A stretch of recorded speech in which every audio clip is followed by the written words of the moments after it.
Imagina ese momento en el que toda una nación vota para ejecutar a su propio rey. No es un golpe rápido, no es un asesinato en plena noche, es una votación democrática. El 21 de enero de 1793, Luis XVI sube al cadalso en París. Intenta hablar a la multitud, proclamar por última vez su inocencia, pero los tambores ahogan su voz. 15,000 soldados rodean la plaza con un solo objetivo: que nadie escuche sus últimas palabras. ¿De qué tenían tanto miedo?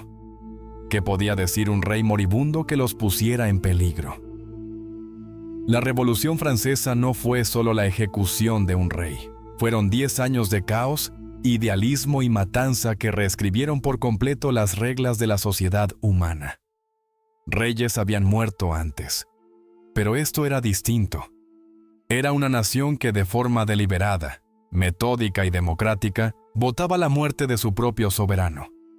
Y a partir de ahí, todo se volvió extremo. En 10 años, Francia pasó por 7 formas distintas de gobierno. Aproximadamente 17,000 personas fueron ejecutadas en la guillotina y otras 25,000 murieron en ejecuciones sumarias por todo el país. Se cambiaron los nombres de los meses del año. Se intentó borrar el cristianismo. Se declaró la guerra casi al mismo tiempo a toda Europa. Y aquí viene la parte de la que casi nadie habla. No tenían ni idea de lo que estaban haciendo. Nadie había intentado algo así.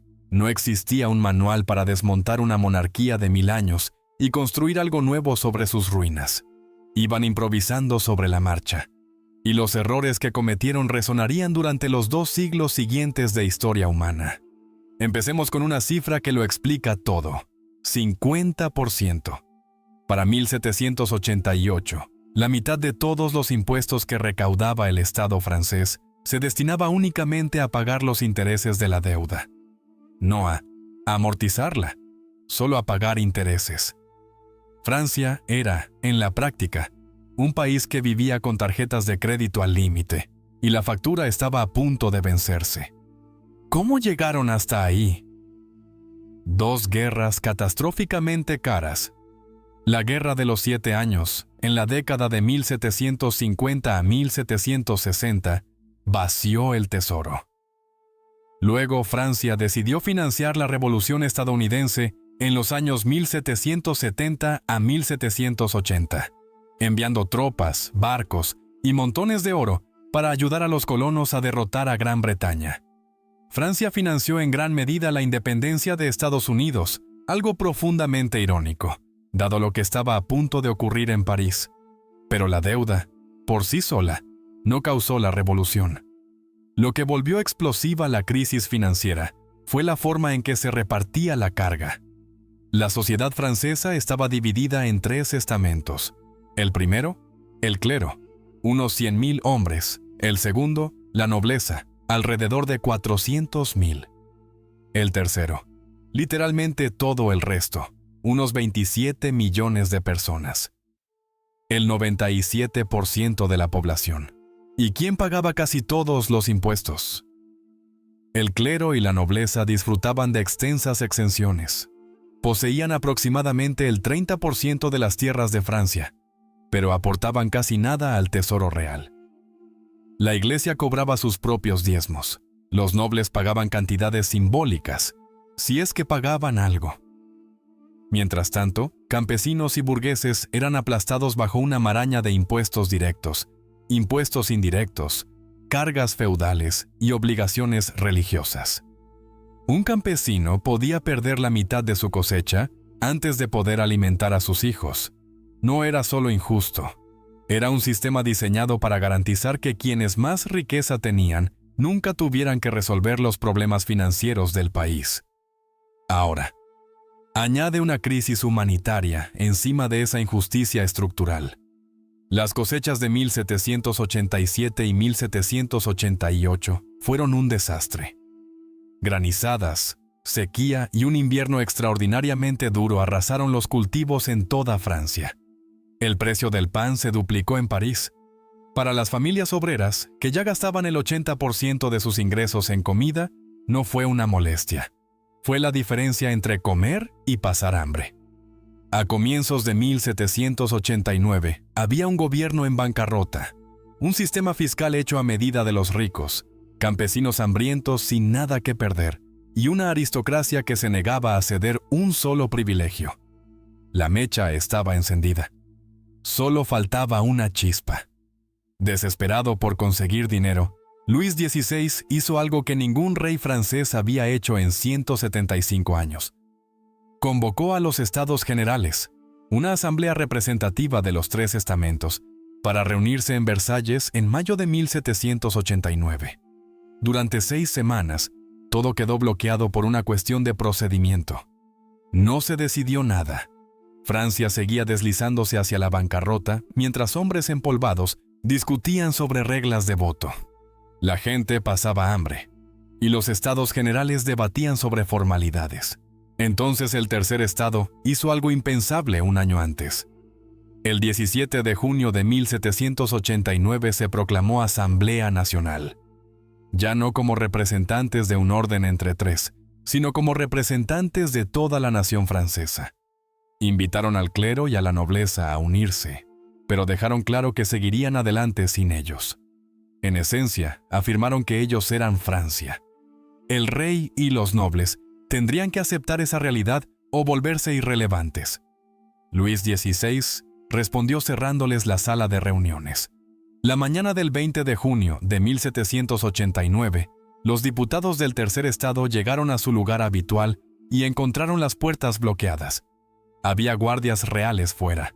Un aviso decía que la sala estaba cerrada por reformas. Los diputados sabían que era una excusa. El rey quería silenciarlos, así que buscaron otro sitio. Lo encontraron en un edificio cercano, el Jeu de Paume, una pista cubierta donde la familia real jugaba a un antecesor del tenis. Imagina la escena. 576 representantes, apretados en una sala amplia de altos ventanales, de pie sobre el suelo de madera donde antes jugaban los aristócratas, jurando un compromiso que cambiaría la historia.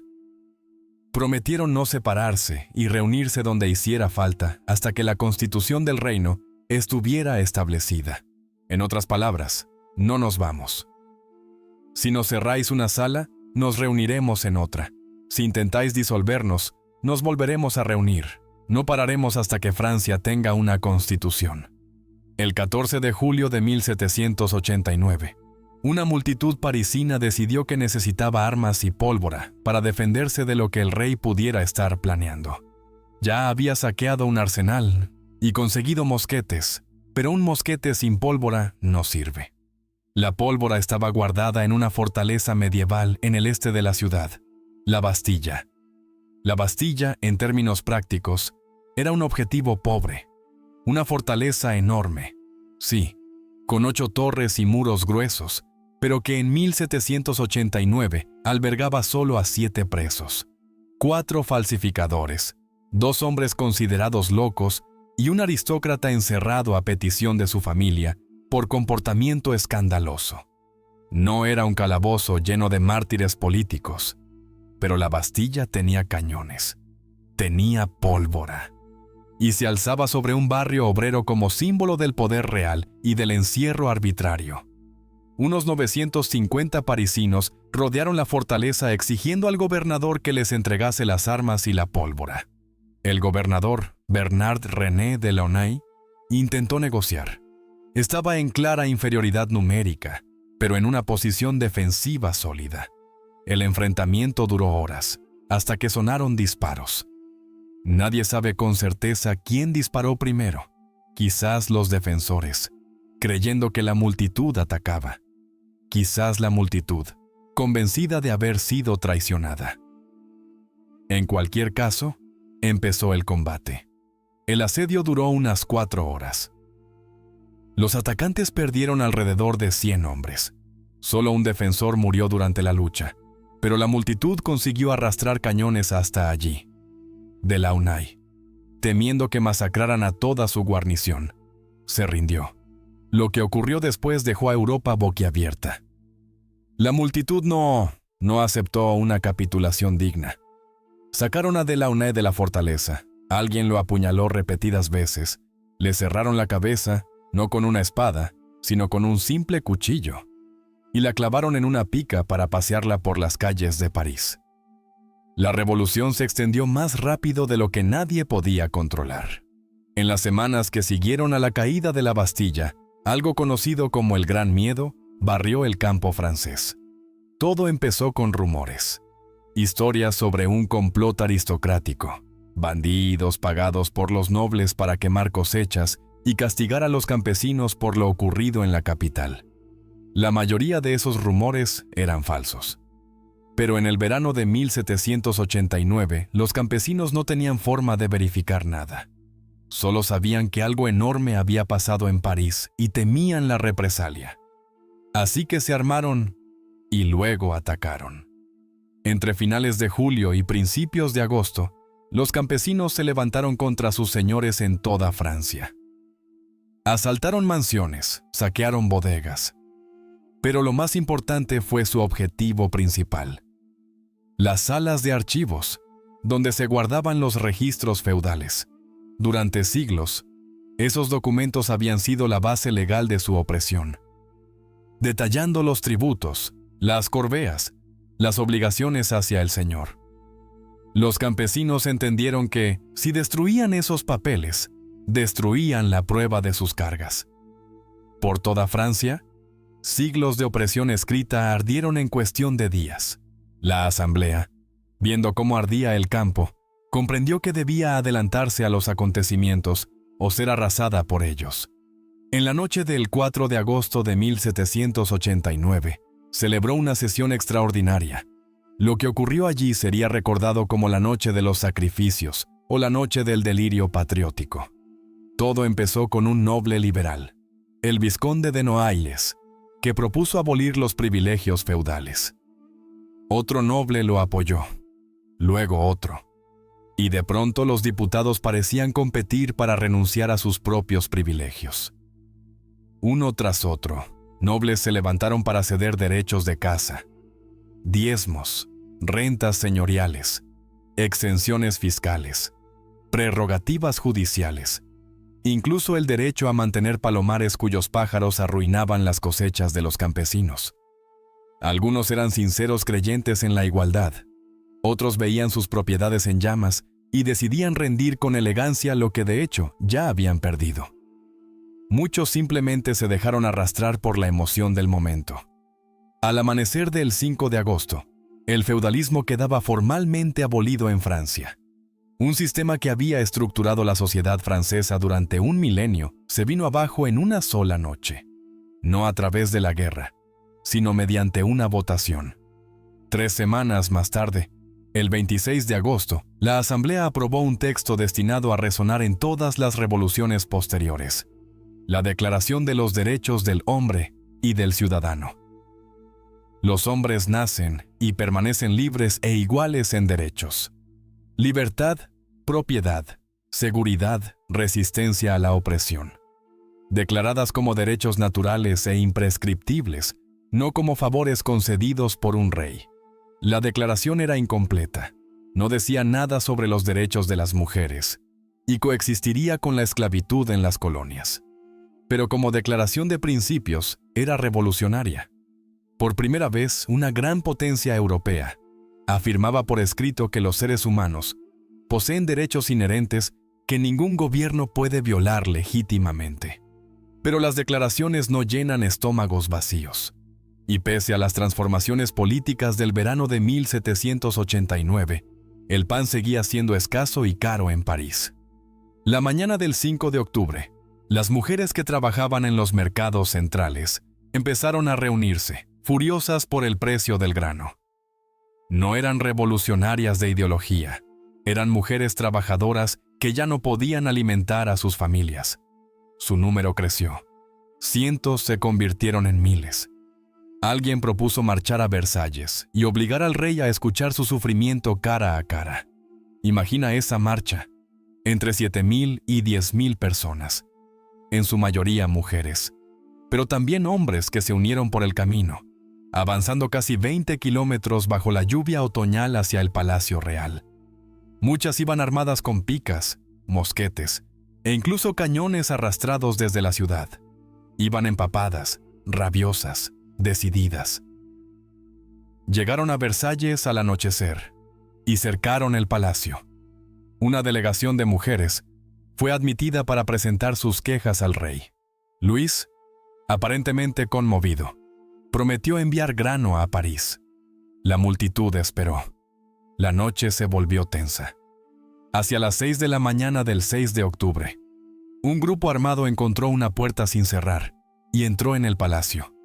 Llegaron hasta los aposentos de la reina. Mataron a 2 guardias. A uno lo despedazaron.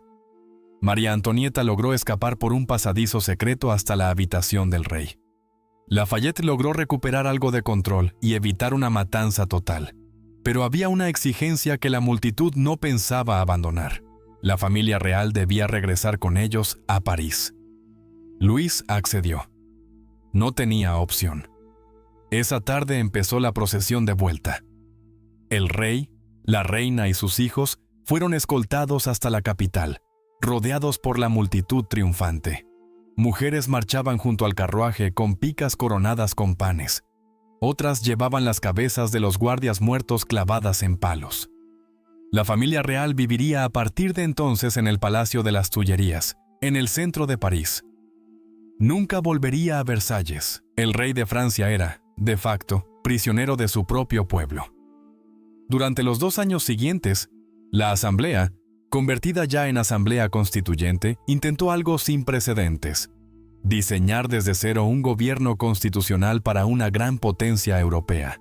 Mientras tanto, Luis XVI fingía colaborar con la revolución, pero en secreto esperaba ser rescatado.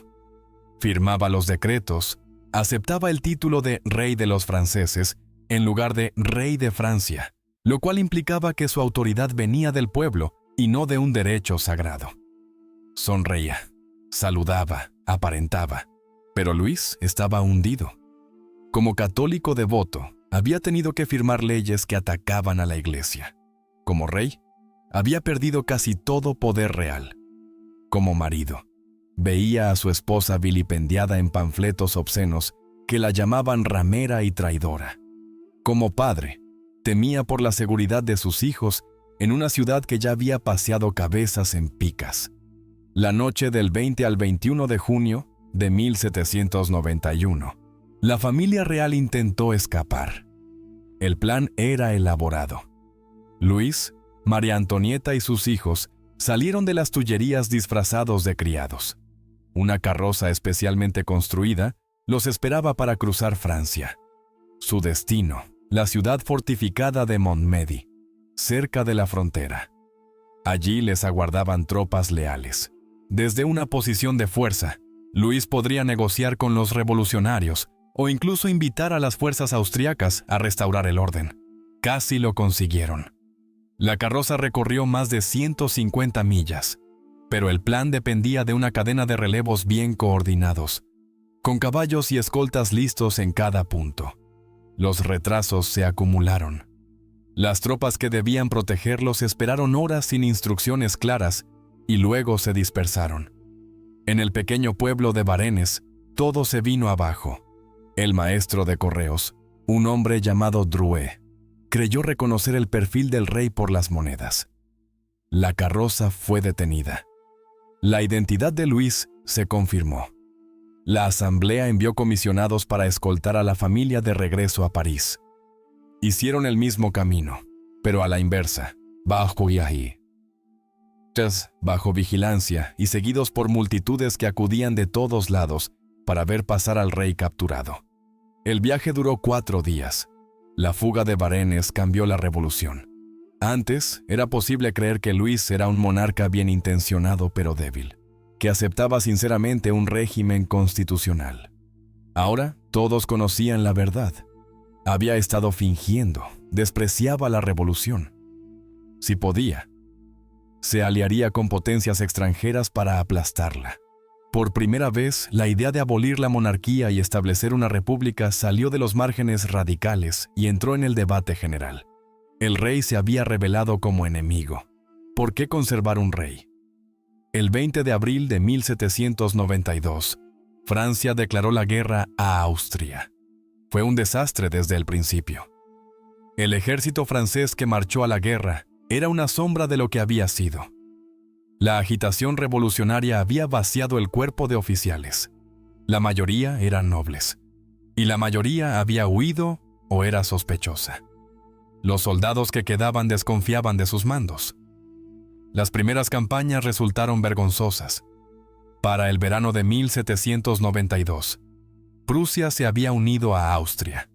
Un ejército combinado, dirigido por el duque de Brunswick, invadió Francia. Avanzó rápido, tomó fortalezas y se acercó a París. Entonces Brunswick publicó un manifiesto en el que amenazaba con destruir la ciudad y ejecutar a cualquier resistente si la familia real sufría daño. Quería intimidar a los revolucionarios. Solo consiguió enfurecerlos. El manifiesto pareció confirmar todos los temores de que el rey conspiraba con los enemigos del país. El 10 de agosto de 1792, la revolución entró en su fase más radical. Antes del amanecer, multitudes armadas se reunieron frente al Palacio de las Tullerías. El edificio estaba defendido por unos 900 guardias suizos, soldados profesionales juramentados para proteger a la familia real, y unos pocos centenares de guardias nacionales de lealtad dudosa. Luis XVI, sin saber qué hacer, tomó una decisión fatal. Llevó a su familia a refugiarse en la Asamblea Legislativa, dejando a sus defensores sin órdenes claras. El combate fue brutal. Los guardias suizos repelieron el primer asalto con descargas disciplinadas, matando a cientos de atacantes, pero estaban ampliamente superados en número. Cuando se quedaron sin municiones, comenzó la matanza. Unos 600 suizos murieron, algunos en el combate, muchos más degollados o despedazados tras rendirse. Sus cuerpos fueron mutilados. Los supervivientes, perseguidos y ejecutados en los jardines. Las Tullerías fueron saqueadas. Luis XVI, contemplándolo todo desde la asamblea, estaba acabado. Los legisladores lo suspendieron y convocaron una convención nacional para decidir el futuro de Francia. Para septiembre de 1793, Francia se enfrentaba a la catástrofe en todos los frentes. Ejércitos extranjeros presionaban las fronteras. El oeste y el sur ardían en guerra civil. La economía se desplomaba mientras el papel moneda perdía valor, y la falta de alimentos provocaba disturbios. El 5 de septiembre de 1793, una multitud de sans-culottes irrumpió en la sala de la convención. Tenían una exigencia. El terror debe ser la orden del día. Los diputados aceptaron. La revolución se defendería exterminando a sus enemigos. El Comité de Salvación Pública se convirtió en la autoridad ejecutiva suprema. 12 hombres, con poderes de emergencia casi ilimitados. Su miembro más célebre era un abogado de Arras que llevaba años hablando en nombre de los pobres. Maximilien Robespierre. Delgado, meticuloso, siempre vestido con ropa de corte antiguo, vivía con sencillez, rechazaba sobornos y parecía indiferente a la riqueza personal. Sus colegas lo llamaban el incorruptible, pero también, en un sentido concreto, era un fanático. Robespierre creía que la revolución no era solo un proyecto político, sino una cruzada moral. La república solo podía sobrevivir si sus ciudadanos eran virtuosos, honestos, desinteresados y entregados al bien común. Quienes no cumplían ese estándar eran enemigos, y los enemigos debían ser eliminados. El terror no es otra cosa que la justicia rápida, severa, inflexible, declaró. Es, por lo tanto, una emanación de la virtud. El Tribunal Revolucionario de París se convirtió en una fábrica de sentencias de muerte. Los acusados tenían pocos derechos. A menudo no conocían los cargos concretos hasta entrar en la sala. Se admitían abogados defensores, pero no podían hacer gran cosa. Los veredictos eran inocente o culpable, y culpable significaba muerte. En septiembre de 1793, la ley de sospechosos autorizó el arresto de cualquiera que, por su conducta, relaciones, palabras o escritos, pareciera partidario de la tiranía. Una fórmula tan vaga que casi cualquiera podía ser detenido por casi cualquier cosa. La guillotina, adoptada al principio como método de ejecución humano e igualitario, funcionaba casi a diario en París. Carros llenos de condenados recorrían las calles hacia la plaza. Multitudes se congregaban para mirar. Vendedores ambulantes ofrecían panfletos con la lista de los ejecutados del día. ¿Quién moría? María Antonieta fue guillotinada el 16 de octubre de 1793, tras un juicio en el que la acusaron, entre otras cosas, de incesto con su propio hijo. Una acusación tan repugnante que incluso la multitud revolucionaria se incomodó. Los girondinos, republicanos moderados que habían llevado a Francia a la guerra, fueron depurados. 21 de ellos murieron juntos en la guillotina. Felipe de Orleans, que se hacía llamar Felipe Igualdad, y que había votado la muerte de su primo el rey, fue ejecutado en noviembre. La pureza revolucionaria no valía nada una vez que te acusaban. Científicos e intelectuales también cayeron. Antoine Lavoisier, considerado padre de la química moderna, fue guillotinado en mayo de 1794. Cuando sus amigos pidieron tiempo para que terminara investigaciones importantes, el juez respondió, según se cuenta, la República no necesita científicos.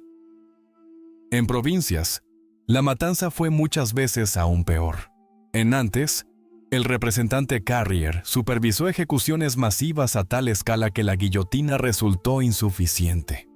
Se amontonaba a los presos en barcazas con trampillas en el fondo. Las sacaban al centro del Loira y abrían las compuertas. Lo llamaban noyades, ahogamientos.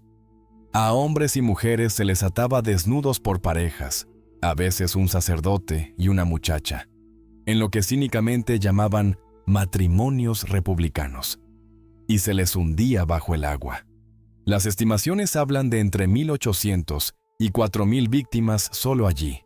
En la propia Vendée, el ejército republicano recibió órdenes de no mostrar piedad. Se quemaron aldeas, se mató al ganado, se destruyeron las cosechas. El objetivo era crear un desierto donde la rebelión no pudiera sobrevivir. En una población de unas 800,000 personas, quizá murieron entre 200,000 y 300,000. La discusión sobre si aquello fue un genocidio sigue abierta, pero la magnitud del exterminio es indiscutible. Para la primavera de 1794, el terror estaba devorando a los propios revolucionarios. El Comité de Salvación Pública afrontaba desafíos desde la izquierda y desde la derecha. Por un lado, los hebertistas, radicales extremos, querían empujar el terror más lejos, atacar la religión más agresivamente, imponer más medidas sociales. Por el otro, los indulgentes alrededor de Danton creían que la violencia había ido demasiado lejos y debía frenarse. Robespierre eliminó a ambos grupos. En marzo de 1794 arrestaron y ejecutaron a los principales hebertistas por conspiración y ateísmo.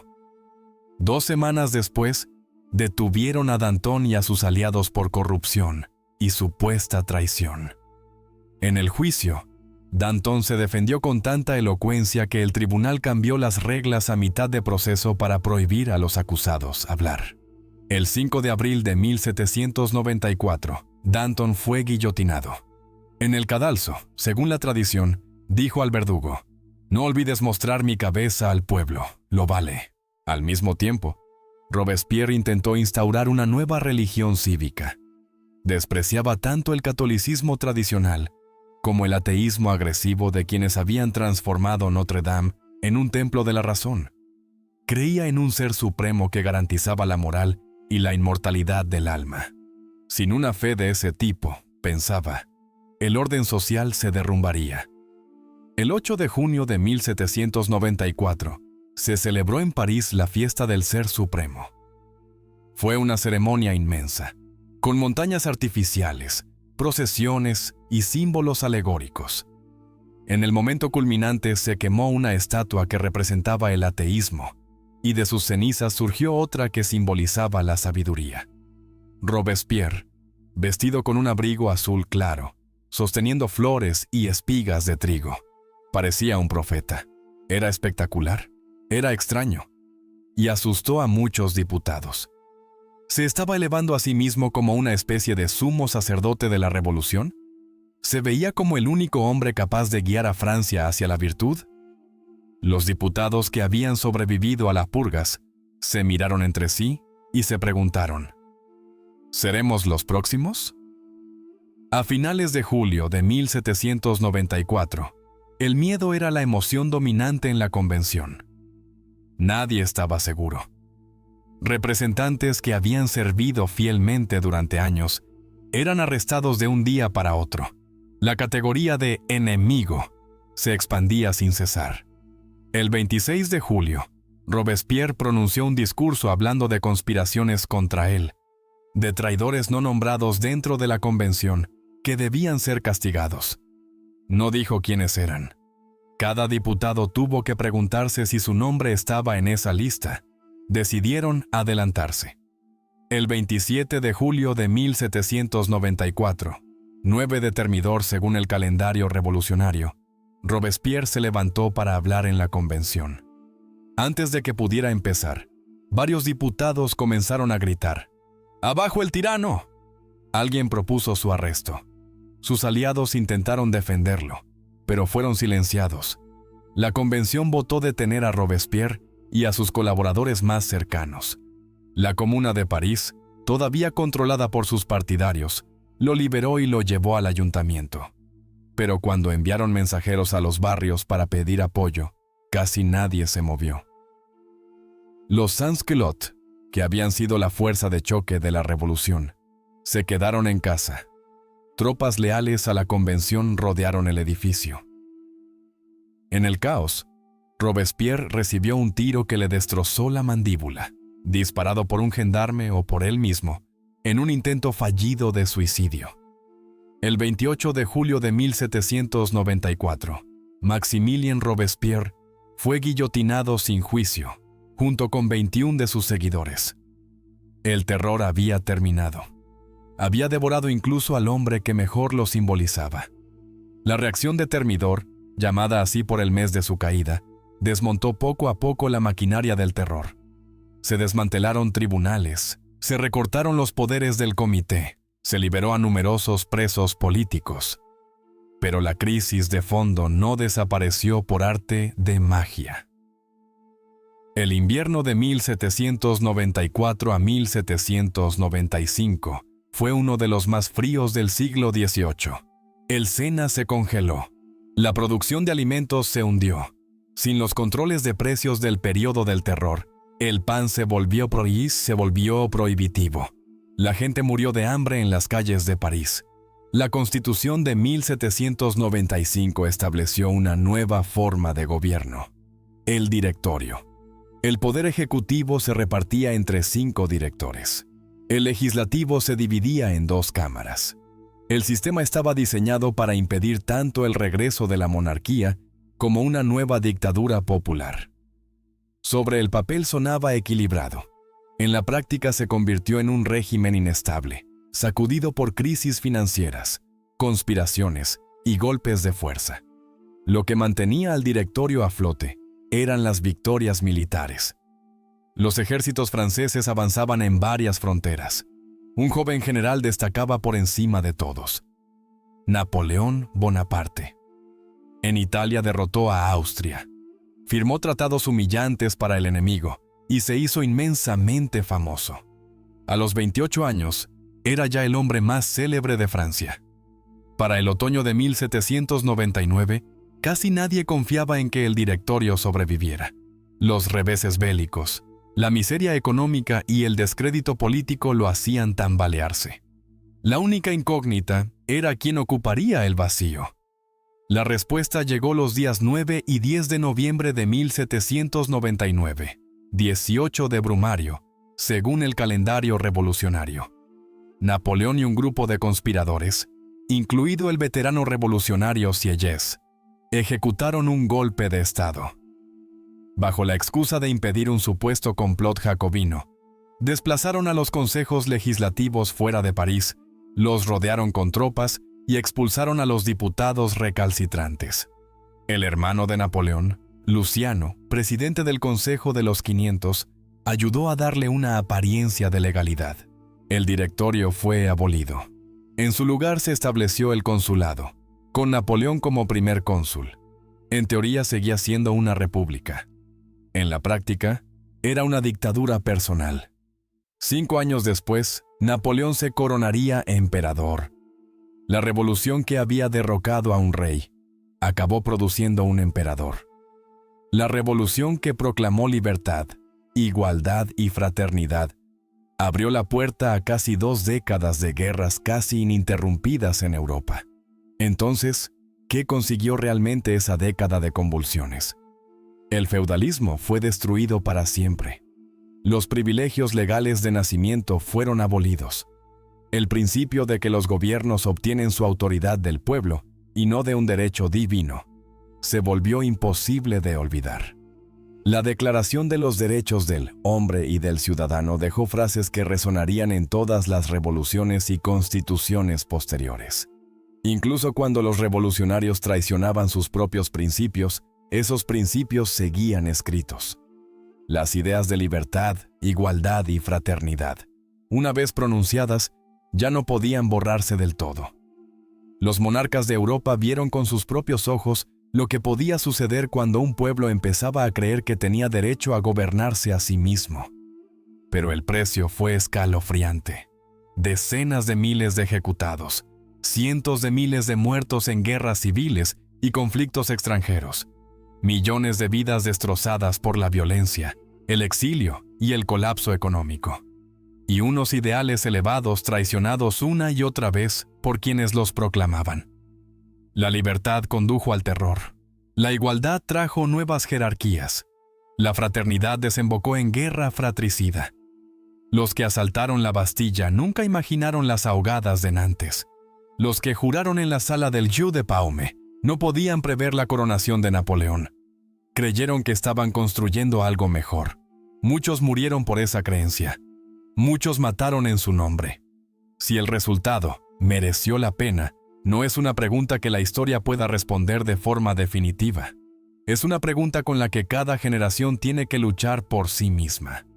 La Revolución Francesa demuestra que los seres humanos pueden transformar su mundo, pero también muestra lo rápido que el idealismo puede convertirse en violencia, cómo una revolución puede devorar a sus propios hijos y cómo la promesa de libertad no garantiza su cumplimiento. Los acontecimientos que comenzaron en el verano de 1789 con quejas sobre el precio del pan, moldearon todos los movimientos políticos de los siglos XIX y XX. Hoy, más de 200 años después, seguimos lidiando con las mismas cuestiones. ¿Cómo equilibrar libertad y orden? ¿Cuándo se convierte el deseo de cambio en brutalidad? ¿Pueden los pueblos gobernarse con sabiduría? La Revolución Francesa no dio respuestas claras, pero dejó planteadas las preguntas a las que aún intentamos responder.